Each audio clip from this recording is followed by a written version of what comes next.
வணக்கம் வாசகர்களே! என் கற்பனைகளின் எதிரொலியை உங்கள் காதுகளில் சேர்க்கும் ஆண்டாள் வெங்கட்ராகவன் ஒலிப்புத்தக தளத்திற்கு உங்களை அன்புடன் வரவேற்பது உங்கள் ஆண்டாள். இன்னைக்கு நாம கேட்க போற கதை நம் காதல் நாணலொன்றோ. கதையின் குரலாய் நான் ஆர்ஜே காமாட்சி. வாங்க கதை கேட்டு ரசிக்கலாம். நாணல் 24. ஏங்க, ப்ளீஸ் கேட்டு பாருங்களேன் என்று ஆதியிடம் கெஞ்சியபடியே அவனது உடுப்புகளை மடித்து பைக்குள் அடைத்துக் கொண்டிருந்தாள் தாமரையாள். யாழ், நான் தான் சொன்னனே, மித்தவங்க கேட்டாக சரி, எல்லாம் தெரிஞ்ச நீயும் கேக்குறியே என்று ஆதி கூற, சற்றே முகம் வாடியவளுக்கு ஆற்றில் ஒரு கால் சேற்றில் ஒரு கால் வைத்திருக்கும் உணர்வு. இருவரும் வலைப்போட்டு முடிந்த மறுநாள் மாலை கிளம்புவதாக இருந்த பயணம் தற்போது ஆதி மட்டுமே புறப்படுவதாய் உருமாறியிருப்பதே அவர்களின் தற்போதைய பேச்சுவார்த்தைக்கான காரணம். தாமரையாளுக்கு 5 நாட்கள் விடுமுறை என்பதால் அதை கூறி அங்கை அவளை தங்கும்படி கேட்க மற்ற வாண்டுகளும் அவளுக்கு ஒத்து ஊதினர். உங்க மாமாவுக்கு லீவ் இல்லையேடே என்று தாமரை கூற, அத்த, நீயாச்சும் அத்த என்று துர்கா ஆசையாய் கேட்டாள்.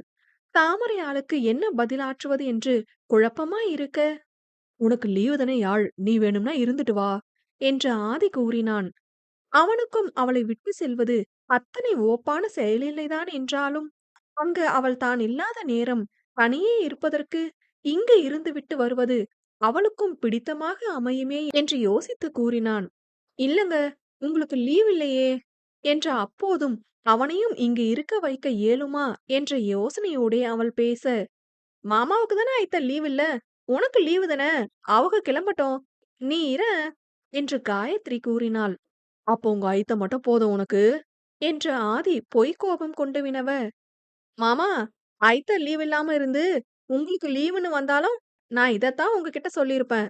நீங்களும் ஐத்தையும் வேற சொல்லுங்க என்றவள் கூற்றில் நிச்சயம் கேலி இல்லை, உண்மையான பாசமே நிரம்பி இருந்தது. அதில் புன்னகைத்த ஆதி, அங்க நான் வேலைக்கு போயிட்டா தனியா தானே யாழ் இருக்கணும், நீ இங்கனவே இருந்து போட்டு வா என்று அவன் கூறியிருக்க, அவளுக்கு அவனை தனியே அனுப்பவும் மனமில்லை. கிடைத்த விடுமுறையில் இங்கே இருக்க உள்ள வாய்ப்பை விடவும் மனமில்லை. யோசனையோடு அறைக்கு வந்தவள் அவனுக்கு துணி மடிக்க உதவியபடி அவனையும் விடுப்பெடுக்க கேட்டுக் கொண்டிருந்தாள். முகம் வாட அமர்ந்திருப்பவள் அருகே வந்து அவள் முகம் தாங்கியவன், என்னம்மா என்று கேட்க, இல்ல, எனக்கு என்று தடுமாறினாள். உனக்கு இங்க இருக்க ஆசை, ஆனா நான் அங்க தனியா இருப்பேனேன்னு வருத்தம் என்றவன் பார்வை உன்னை எனக்கு தெரியாதாடி என்ற உணர்வை வெளிப்படுத்துவதாய். அவனை மெல்ல அணைத்துக் கொண்டவள், ம் என்க, நான் சின்ன பிள்ளையாயாள், ஐ கேன் மேனேஜ் என்றவனுக்கு அவள் இல்லாதமையால் தனக்காக தானே செய்து கொள்ளும் வேலையிலெல்லாம் சலிப்பில்லை. ஆனால் வீட்டிற்கு வந்தவுடன் தன்னை வரவேற்பதற்கும் தனக்காக ஆசையாய் ஏதேனும் செய்து காதலை தேக்கிய உணவை கொடுப்பதற்கும் இரவு தன்னுடன் அன்றைய பொழுதுகளை கதை பேசுவதற்கும் சமையல் செய்யும் வேலை பாட்டு பாடுவதற்கும் உடனிணைந்து கதை படிப்பதற்கும் அவள் வேண்டுமே. இருப்பினும் தன் ஒருவனின் தீரா காதலுக்காக மொத்த குடும்பத்தையும் விடுத்து ஒற்றையாளாய் தன்னுடன் இருப்பவளுக்கு அவள் குடும்பத்துடன் நேரம் செலவழிக்கும் நேரத்தினையும் தான் கொடுக்க வேண்டும் என்ற எண்ணத்தினாலேயே அவளுக்காக யோசித்து பேசினான். நீங்க இல்லாம இருக்க போற ஃபர்ஸ்ட் டைம் என்று மெல்லிய குரலில் அவள் கூற, இங்கதானே யாழ்மா என்றான். நீங்க இருக்க மாட்டீங்களே என்று அவள் கூற, இன்னும் 4 வருஷம் போனா நம்ம பிள்ளைய தூக்கிட்டு நான் வரேனா இல்லையானெல்லாம் கேள்வியே இல்லாம நீ இங்க லீவு கிடைக்கிறப்பெல்லாம் கிளம்பி வந்துடுவ. அப்போ இதேதான் பேசுவியான்னு பாப்போம் என்று கேலி செய்தான். ஒத்துக்கிறேன், இன்னும் கொஞ்சம் காலம் போனா நீங்க சொல்றது நடக்கலாம். ஆனா அப்பவும் கூட உங்களை தனியா விட்டு வர்றதுல மனசுக்குள்ள உருவாகிற இந்த சின்ன பூகம்பத்துல மாற்றமே இருக்காது என்றவள் அவன் கண்களை நோக்கி, நான் இல்லாம போனா நீங்க மேனேஜ் பண்ணிப்பீங்க தான், ஆனா மிஸ் பண்ணுவீங்க தானே என்க. அவன் அவளையே பார்த்தபடி இருந்தான். நானும் வந்துடுறேன் என்று அவள் கூற, எல்லாரும் நீ இருப்பன்னு ரொம்ப ஆசையா இருக்காங்க யாழ் என்று அவள் தலை கோதியபடி கூறினான். திருமணம் முடிந்த இத்தனை மாதங்களில் இருவரும் தனித்தனியே இருக்கப் போகும் முதல் தருணம். அனைத்திற்கும் முதல் என்று ஒன்றிருக்கும். அம்முதல் கனமான தாக்கத்தை கொண்டதாகவே அமையும். அப்படிதான் இருந்தது இருவருக்கும். காலப்போக்கில் இந்த தவிப்புகளின் கனம் குறையலாம், ஏன் இல்லாமலும் கூட போகலாம். ஆனாலும் கூட அப்பிரிவில் காதல் கொண்ட உள்ளம் காதலரின் நிலை குறித்து எண்ணி அவரை தாங்கிய வார்த்தை பரிமாற்றங்களின் மூலம் அவர்கள் மனதின் நேசத்தின் கதை பேசிடுமே. அவளிடம் பேசி அவளை சமாளித்தவன் மனதில் சிறு கனத்துடன் வீடு திரும்பினான். அவனை வழி அனுப்பிவிட்டு உள்ளே வந்தவளுக்கும் முதலில் கொஞ்சம் கவலையாக தான் இருந்தது. வாண்டுகளுடன் சேர்ந்து நேரம் செலவிடவும் சற்றே தன்னை இயல்பாக்கிக் கொண்டாள். அங்கு ரயிலில் நிலவை பார்த்தபடி அமர்ந்திருந்தவன் கையில் இருந்த குறிப்பேட்டில் தன் கரும் மை கொண்ட பேனாவினால் எழுத்துக்களை தீட்டினான். வரும்போது அவளுடன் சேர்ந்து ரசித்த நிலவு தற்போது அத்தனை ரசிப்பிற்குரியதாக தோன்றவில்லை. தனியே சென்ற எண்ணற்ற பயணங்களில் தனித்தமர்ந்து நிலவுடன் கதை பேசுபவனுக்கு இன்று மங்கையற்ற இந்த தனிமை அத்தனை ஓப்பானதாக இல்லை. மிஸ் பண்றாயாள் என்று கூறிக்கொண்டவன் வராத தூக்கத்தை இழுத்து பிடித்துக் கொண்டு உறங்கினான். ஊருக்கு சென்று சேர்ந்தவன் வீட்டில் இருக்கும் நேரத்தை முடிந்த அளவு குறைத்துக் கொள்ளவே பார்த்தான். நிறுவனத்தில் கேட்டு இந்த ஒரு வாரத்திற்கு மட்டும் கூடுதல் நேரம் பணியில் ஈடுபட்டுக் கொள்ள அனுமதி வாங்கிக் கொண்டான்.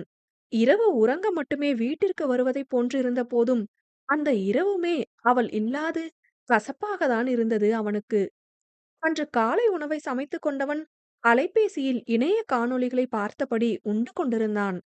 அதில் ஒரு குழந்தையின் அழகிய காணொளி ஒன்று வரவும் தன்னை மறந்து புன்னகைத்தவன் ஆர்வமாய், "ஏய் யாழ், இங்க பாரேன்" என்று அருகே காட்ட அப்போதே அவள் அங்கு இல்லை என்பது உரைத்தது.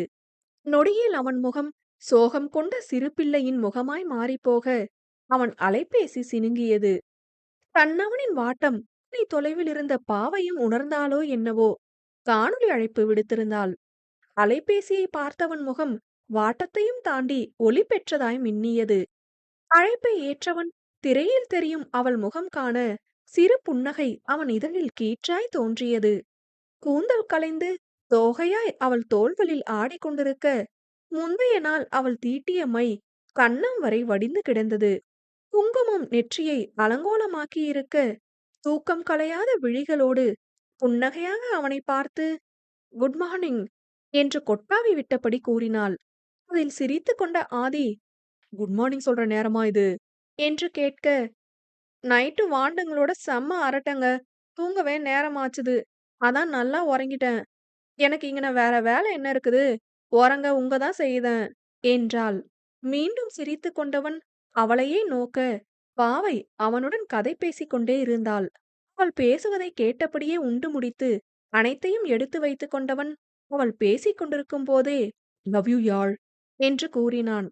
சட்டென பேச்சை நிறுத்தியவள், என்னங்க என்க சன்ன சிரிப்போடு, golden words are said once என்றான். அவன் கூறியது கேட்காமலா, நிதானமாய் கேட்க இயலவில்லையே என்றுதானே மீண்டும் கேட்டாள். நொடியில் முகம் சிவந்தவள், மிஸ் பண்றீங்களா என்று கேட்க சற்றும் தாமதியாமல் ரொம்ப என்று அழுத்தமாய் கூறியிருந்தான். அக்குரலில் அப்பட்டமான ஏக்கம். அது அவளை என்னவோ செய்தது. அவனை ஏங்க விட்டுவிடக் கூடாது என்றுதானே அவளும் அதிகம் யோசித்தாள். தற்போது அவன் தனித்து தவிப்பதைக் காண அவளுக்கும் கஷ்டமாக இருந்தது.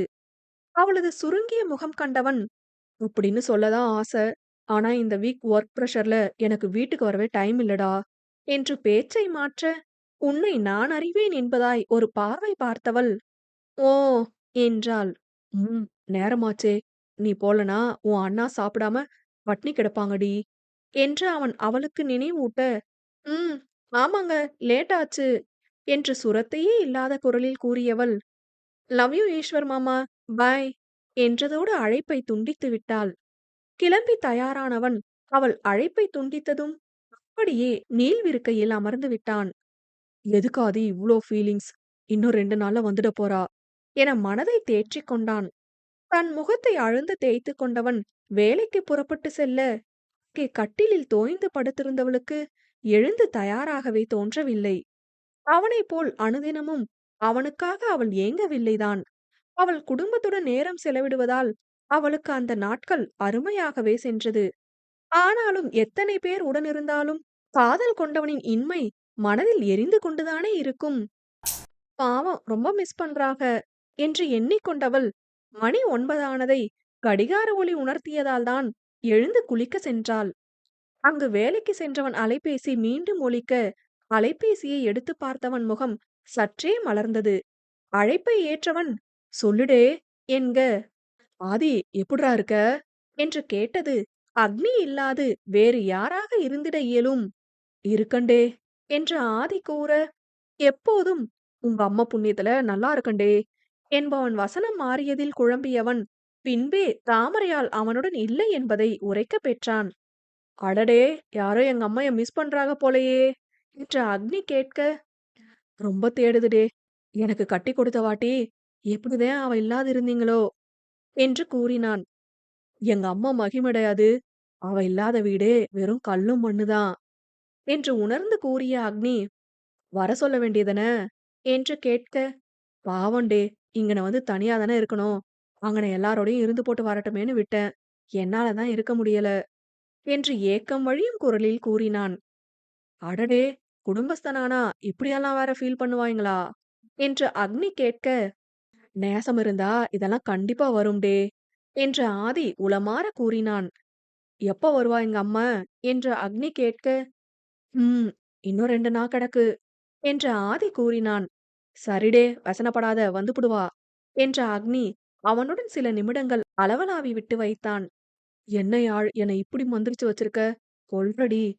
வந்ததும் உன்னைய கைக்குள்ளேயே வச்சுக்கிடுவேன் பாரு" என்று நெஞ்சை நீவிக்கொண்டு தன் பணியை